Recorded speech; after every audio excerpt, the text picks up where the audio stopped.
Staging a vacant home for a quick sale. Hi, Samantha Pearlman here with the Pearlman Property Group. In today's video, I'm going to talk to you a little bit about how and why you should stage a vacant home when selling. Now, this is going to apply in a few different scenarios. Maybe you're an investor who purchased a property, renovated it, and you're reselling it. Maybe your whole family's already moved out and you moved into your next home and it's now empty. Or maybe it's an estate sale or a family home that you've cleaned out and it's now ready to go on the market, but it's completely empty. You see, you might be asking yourself, do I really need to stage the home? The answer is always going to be yes. Did you know that homes actually appear smaller when they're empty than when they actually have furniture in them? When a buyer walks through the home, you want them to be able to understand and know immediately how to best utilize the space. Can you fit a sectional sofa? The biggest question I get from buyers in the master bedroom is, can my bed fit in here? Can I fit a king size bed? What about a dresser? You know, if you can actually put the items into the space and the buyer can see what can actually fit, you're going to eliminate a lot of that doubt that they have. And because there's actual furniture in the space, it's automatically going to appear larger to them. So that's going to help you sell faster and net more money.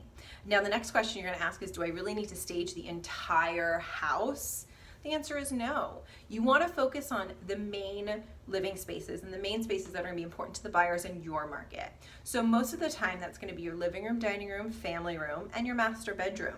You know, again, like I said earlier, the buyers want to know if they can fit all their bedroom furniture in, and they might want to know what size sofa they can fit in the living room and where they might put the TV. Again, because when a buyer is walking through the space, they're trying to picture how are they going to live in the space. So if you can demonstrate to them, they're more likely to fall in love with your home and with that space. Now, you can certainly stage other areas of the home. Like, for example, if you have a really fantastic backyard that's great for entertaining, you might want to be able to stage the backyard for that as well. And if you have a bedroom that maybe is on the small side and it's questionable whether or not a bed can actually fit in there, you might want to stage that either as a child's bedroom or even a small office. Again, eliminating that doubt that a buyer might have about how the space would be best utilized. Did you know that staged homes sell 73% faster and for up to 12% more in seller sales price? You see, I think that's worth taking the extra time to consider how and why you should stage a vacant home. If you like this video and you want to watch other real estate related videos and get tips on buying and selling, go ahead and subscribe to the channel. If you're thinking about making a move and you want to know what your home might be worth in today's market, I've included a link below where you can request a free home evaluation. Happy house selling.